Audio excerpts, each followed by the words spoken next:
우리나라에서 뭐 일부는 종로가 정치 1번지라잖아요. 그 잘못된 것 같아요. 사하구가 정치 1번지.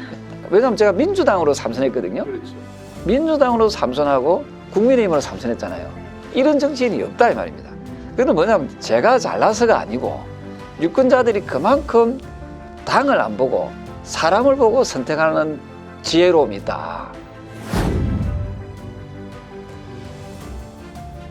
3패 정치개혁을 부르짖었는데요. 비례대표제를 없애야 된다. 그래서 저는 그 특권 내려놓기를 면책특권, 풀체크특권을 내려놔야 된다. 이 정당 국고 보조금이라는 것은 오롯이 100% 국민의 세금이거든요. 이것만 세 가지만은 꼭 제가 하고 싶어요.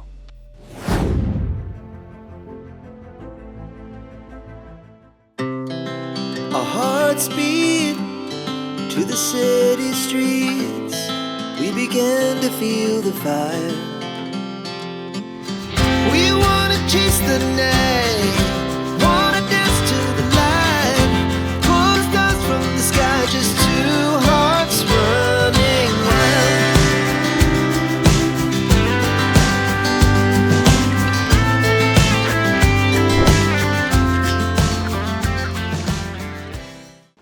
한 정치인의 인생 궤적을 돌아보는 폴리티션 스토리 시작합니다. 안녕하세요. 저는 오늘 진행을 맡은 뉴스핌 신정인 기자입니다. 오늘 함께 진행을 맡아주실 최연혁 교수님 모셨습니다. 네, 안녕하십니까. 오늘은 국민의힘 최다선 6선 의원이신 조경태 의원님 모시고 이야기 나눠보겠습니다. 네, 반갑습니다. 네, 안녕하세요. 어서 오십시오.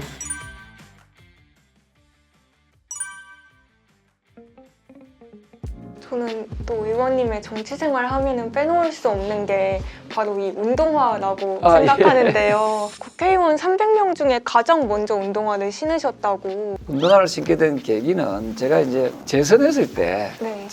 우연찮게 거울 속에 비춰진 모습을 봤어요. 보니까 상당히 좀 기성 정치인을 많이 닮아가는구나. 그게 이제 좀 너무 모습 자체가 좀 딱딱하고 별로 썩 좋은 모습은 아니더라고요. 그럼 이 모습이 왜 나왔을까 보니까 구두가 가지고 오는 그 딱딱함이 있더라고요. 저도 모르게 이제 국회의원으로서의 어떤 지나친 근엄함, 과시랄 할까요? 이런 게 탈피해야겠다. 좀 더 겸손해야겠다. 네. 운동화를 신으면은 운동화에 그 끈이 있잖아요. 네네. 그게 이제 한 번씩 풀리잖아요. 왕이라도 대통령이라도 고개를 숙여야 되잖아요. 하기야 독재자들은 뭐 또 신하들이 그렇게 해줄 수도 있겠네요. 네. 운동화끈을. 근데 자기 운동화끈 하나 스스로 못 매면은 좀 그렇잖아요. 그래서 운동화를 신으면 이제 머리를 숙여야 되고 운동화끈이 풀렸을 때 한 번씩 자기 초심으로 돌아갈 수 있겠다 하는 생각이 들더라고요. 그래서 제가 신은 그 운동화의 의미는 겸손함입니다. 예. 그리고 이제 두 번째 가치는 뭐냐면은 아무래도 운동화가 구두보다는 이게 기동성이 좀 있잖아요. 운동화가 좀 실용적이다 하는 생각이 들더라고요. 저의 운동화의 그 의미는 겸손함과 실용성 이 두 가지가 이 운동화에 담겨져 있습니다. 의원님께서 이렇게 운동화 신으신 이후에 좀 영향을 받은 의원님들도 많이 있으실까요? 예. 옛날에 저를 조금 흉내낸 분 중에 한 분이 이제 박원순 전 시장 돌아가셨지만 더불어민주당에서도 이제 선거 때마다 운동화를 선물하고 선사하고 이런 역할을 퍼포먼스를 하잖아요. 좀 진정성이 없다. 그런 모습들은. 발로 뛰는 게 선거 때만 뛰면 안 되잖아요. 그렇죠. 365일 다 뛰어야죠. 36의 나이에 이제 17대 국회의원으로 처음 당선이 되셨는데 혹시 당시에 특별히 준비하셨던 게 있으셨는지 아니면 뭐 그 이전에 낙선의 경험으로 좀 깨달은 점이 있으셨는지 궁금한데요. 그 정치는 사실은 제가 28살 때 이제 출마를 하고 낙선하고 나니까 현실과 이상이 영역에서 봤을 때 이 현실 정치는 결코 만만한 게 아니거든요. 모든 걸 다 이제 본인이 책임하에 일을 진행하다 보니까 많이 힘들죠. 그래서 이거 괜히 했나 하는 후회를 상당히 했어요. 그만큼 힘들고 괴롭고 고통스러웠거든요. 당시에 제가 컴퓨터 하나도 없어가지고 복사기도 없었거든요. 그러다 보니까 그 선거관리위원회에다가 이런 공문들을 일일이 손을 써가지고 이렇게 제출할 정도면은 뭐 자료재 가지고 뭐 도표도 만들고 해야 되잖아요. 그런 게 힘든 영역인데 그 저희 아내가 참 그때 고생을 많이 했죠. 근데 운 좋게 이제 네. 36에 당선됐습니다만은 그 앞에 가면 32살에는 또 왜 재출마했느냐 하는 그런 질문들이 좀 있거든요. 그 출마했던 이유는 투표하는 날인데 그 저희 아내하고 저하고 이제 집에 둘이 있으면서 과연 내일 투표가 한 몇 표쯤 될 것인가. 이제 서로 이제 큰 대장정은 끝났으니까 네. 이제 그때서야 이제 이게 몇 표가 될 건가 했는데 저희 아내가 20표 정도 나오면은 좋겠다. 네. 굉장히 소박하잖아요. 네네. 이 한반에 당시 이제 대학교 뭐 과 대표 선거에도 한 3, 40표 나오는데 이건 그래도 국회의원 선거인데 20표 이야기를 하니까 저도 좀 기분이 좀 안 좋더라고요. 그 저보고는 몇 표 좀 나오겠냐 물어보더라고요. 네. 그래서 저는 한 200표는 안 나오겠나 그랬거든요. 네. 저희 아내가 굉장히 냉정하잖아요. 당신 뭐 보고 200표나 찍어주겠느냐. 백도 없고 뭐 여러 가지 상황에서 또 경력도 일천하고 그래서 뭘 보고 찍어주겠냐. 그 말이 맞는 말 같더라고요. 만약 당신 같으면 당신이 같은 사람을 찍겠느냐.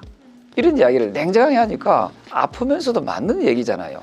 그래서 속으로 조마조마했거든요. 한 20표 정도 나올까? 네네. 깨보니까 1835표 나왔어요. 그 이제 200표를 훨씬 뛰어넘은 거죠. 그 제가 더 가까웠죠. 우리 아내는 20표, 나는 200표를 했으니까. 근데 10,000표, 그 당시 10,000표랑은 어마어마한 표였거든요. 어떠셨어요, 기분이? 그 유권자 분들이 그 막 내리를 스쳐 지나가더라고요.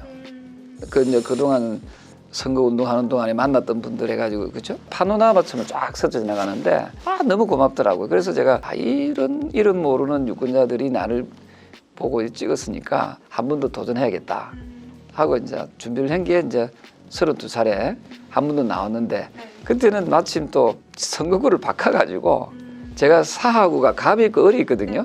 그 제가 유년 시절부터가 쭉 인연이 있는 곳은 을이기 때문에 제 고향을 찾아가야겠다. 그래가지고 이제 선거구를 을로 옮겼죠. 그런데 그게 좀 중요하지 않았나 생각해요. 어쨌든 떨어졌지만 저의 인연을 이렇게 연결시켜 준 것은 그 연결고리는 유권자분들이 저한테 20대의 젊은 나이임에도 불구하고 지지를 해준 게 그 인연이 된 것 같습니다. 육선이라는 무게가 어깨를 이제 누르고 계신데 정치를 해보시고 야 정말 잘했다 정치는 이런 보람이 있으셨는지 또 한 가지는 반대로 내가 왜 정치를 해서 이렇게 내가 막 고생하고 아프고 힘들어야 될까 이 두 가지를 한번 대비해서 말씀해 주십시오. 고생한다는 그 부분은 인생이라는 게 살아있던 것 자체가 고통이고 고뇌고 고생이라고 생각을 하고요. 그래서 이거는 뭐 저보다 더 힘든 사람들이 세상에 너무도 많이 계시기 때문에 제가 감히 말씀드릴 만한 그런 뭐 자격은 안 될 것 같습니다만은 보람이라고 하면은 이제 뭐 초선이든 또는 정치를 시작하는 뭐 초년생이든 이런 분들이 저한테 좀 배우려고 하는 분들이 좀 계시거든요. 그리고 최근에 이제 젊은 청년 3명을 우리 사무실에서 만났는데 저를 보자마자 저는 그렇게 뭐 유명한 사람도 아닌데도 굉장히 그 감격하고 즐거워하더라고요. 이런 친구들이 또 나를 안 보는 것처럼 하면서도 나를 또 이게 쭉 지켜봤구나 하는 데서 조금 그 연예인 같은 느낌이랄까요? 그런 보람은 좀 있습니다. 그리고 지금도 저희 지역에 가서 일을 하다 보면은 온갖 민원을 이제 저한테 많이 가져오거든요. 이분들이 오죽했으면 저한테 이런 민원을 제기하느냐라고 이제 그런 생각을 하면서 일을 많이 저한테 하게끔 해주는 것 자체가 상당히 보람으로 이제 6선 됐으니까 이제 좀 더 봉사하는 마음이 더 생기더라고요. 5선 때까지 느끼지 못했던 걸 6선 때 느끼는 게 6선 되니까 지금부터 초선 같은 느낌이 듭니다. 이제 제가 이제 겨우 정치란 영역을 이해하게 되었구나 이런 생각이고 또 제 나이적으로 봤을 때는 이제 제가 56이지 않습니까? 지금 60대에서 초선 된 사람들도 많이 있거든요. 그러다 보면은 제가 선수라는 이 무게감을 제가 생각을 안 하려고 합니다. 그냥 지금 시작한다는 마음으로. 그래서 그리고 제가 6선까지 뽑아준 유권자, 즉 우리 사하구 주민들한테는 한없이 감사한 마음을 가지게 되죠. 두 번만 빼고 지금 전부 과반수를 넘으신 네, 네, 지지율을 받고 계세요. 아유, 감사합니다. 예. 깜짝 놀랐습니다. 나만의 노하우가 있습니까? 저는 그 일부 유권자를 빼고는 일부 유권자들은 굉장히 야근 사람들이 있어요. 그 사람들은 오로지 정당만 봅니다. 그 사람들은 저는 유권자로 자격이 없다 생각해요. 그러면 정치인들 마음대로 열심히 합니까? 맞죠? 빨간 당, 파란 당만 보고 찍으면은 이런 볼펜을 놔둬놔도 된다면 우리가 비례대표를 뽑는 그 투표하는 그 난이 있고 또 지역구 국회의원을 뽑는 난이 1인 2표지 않습니까? 내가 마음에 드는 정당을 선택하겠다 하면은 빨간 당, 파란 당, 무슨 노란 당, 녹색 당 해도 됩니다. 근데 사람을 뽑는 거잖아요. 지역구 국회의원을 뽑는 거는. 지역구 국회의원이라는 것은 자기 지역에서 일을 잘하는 사람을 뽑아야 된다. 그게 제 원칙이라 생각합니다. 노무현 대통령 그랬거든요. 게으르게 하면서 이분이 그 최정상까지 오른 분이 아닙니다. 정말 열심히 했거든요. 근데 그걸 인정하지 않는 유권자들은 저는 유권자로서 자격이 없다. 이 방송을 듣는 분들은 꼭 이걸 명심해야 된다 생각합니다. 정치인 보고 잘하라고 하기 이전에 내가 과연 올바른 정치인을 선택할 마음이 준비되어 있는지. 저는 참 감사하게 생각하는 게 어느 날 지역에서 우연찮게 만난 그 어르신 한 분이 가방을 쭉 열면서 제가 보내드렸던 의정보고서 있지 않습니까? 네. 그걸 탁 들고 다니는 거예요. 그걸 이제 보시면서 제가 한 일을 기억을 되뇌기는 거죠. 보통 버리잖아요, 쓰레기통에. 그렇죠. 보통 버리거든요. 근데 이분은 딱 보고 또 변화된 걸 확인하고 왜냐하면 정치인들 거짓말 잘하지 않습니까? 이거 한 것처럼 했는데도 안 한 경우도 있잖아요. 그걸 확인하고 그러면서 저를 검증하는 거지요. 그게 참 인상적이었습니다. 네. 예, 그래서 그런 분들이 사하에 많이 계시고 그래서 사하구 유권자분들이 우리나라에서 뭐 일부는 종로가 정치 1번지를 하잖아요. 그 잘못된 것 같아요. 사하구가 정치 1번지. 네. 그 사하구 유권자들께서 굉장히 현명한 그 분들이 아닌가. 왜냐하면 제가 민주당으로 삼선했거든요. 그렇죠. 민주당으로 삼선하고 국민의힘으로 삼선했잖아요. 이런 정치인이 없다 이 말입니다. 그건 뭐냐면 제가 잘나서가 아니고 유권자들이 그만큼 당을 안 보고 사람을 보고 선택하는 지혜로움이 있다. 이런 유권자들이 과연 대한민국이 얼마나 되겠습니까? 육선하는 동안에 정말 운이 좋게도 정말 좋은 유권자분들을 만났다 이런 생각을 하죠. 저는 또 의원님께서 그만큼 소통을 많이 하시고 되게 친밀하게 주민분들하고 지낸다고 생각이 든 게 그 사하을 지역 주민분들께서 의원님을 우리 경태라고 예. 부른다고. 그 이제 네. 저를 좀 편안하게 생각하고 네. 어찌 보면 자식같이 또는 뭐 형님처럼 때로는 또 동생처럼 네. 이런 생각을 하고 있는 것 같아요. 그래서 그 기존의 정치인으로서의 그 모습을 보여주는 것보다는 어쨌든 좀 편안함을 좀 보여주려고 노력을 하고요. 권력을 가진 정치인이라 생각을 해본 적이 없거든요. 그도 말씀드리지만 저는 그 진짜 운 좋게 지역 주민의 선택을 받아가지고 여기까지 왔기 때문에 국회의원이라는 이 직은 제게 아닙니다. 이건 오롯이 우리 지역 주민들, 국민들 거지요. 정치 1번지 사하고 네 이렇게 말씀해 주셨는데 이제 정치를 육선을 이제 하시고 나서 앞으로의 계획도 좀 들어보고 싶습니다.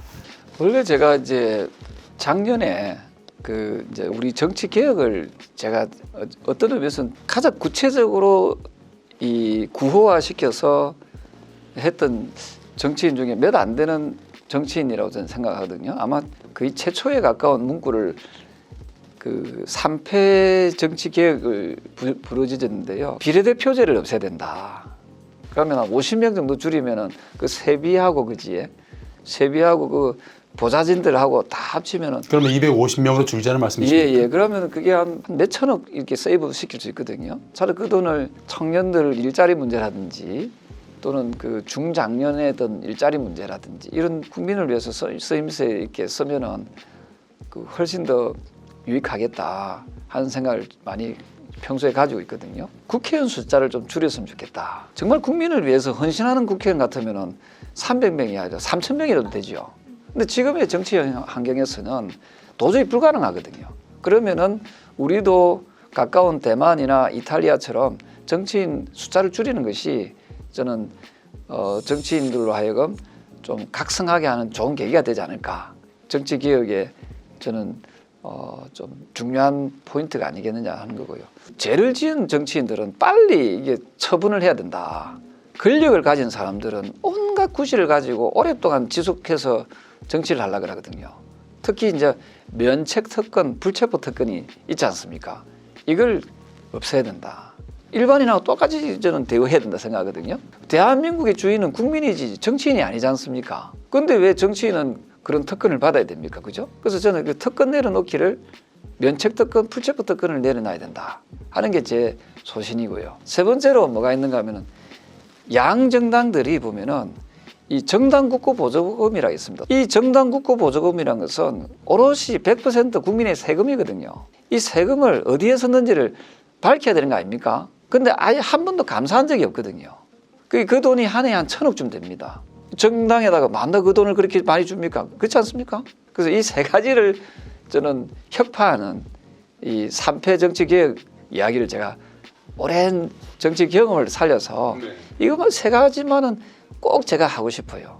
이 정치를 통해서 국민들이 좀 더 편안하고 좀 더 믿을 수 있는 그런 정치를 좀 실현시키자 하는 것이 제 마음인데 정치하는 동안에 이게 좀 아까 이야기 세 가지 정치 개혁이 반드시 이루어져야겠다 하는 게 제 생각이고요. 저한테 그런 기회가 칼자루를 쥘 수 있는 기회를 준다면 저는 이 세 가지를 꼭 하고 싶습니다. 그리고 언제까지 정치하겠느냐라고 했을 때 그건 비밀입니다만은 언제까지 정치를 할지 모르지만 제가 정치를 하는 동안만큼 그 좀 순수성, 국민을 향하는 그 순수한 마음을 좀 잊지 않으려고 노력하고 있습니다. 지금까지 드린 질문과 또 말씀하신 내용을 들어보니까 저는 우연히 정말 우연히 친구 따라 강남 간다고 우연히 선배님 따라서 선거 사무실에 가가지고 이렇게 정치와 연이 맞닿지 않았는가 이런 생각을 해보면서 그럼에도 불구하고 어릴 때부터 꿈꿔오시던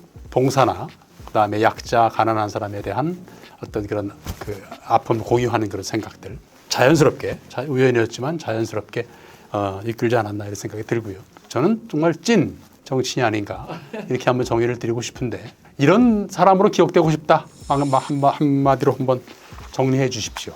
육선을 하는 과정에서 어쨌든 좀 젊은 나이 56세 육선은 거의 없거든요.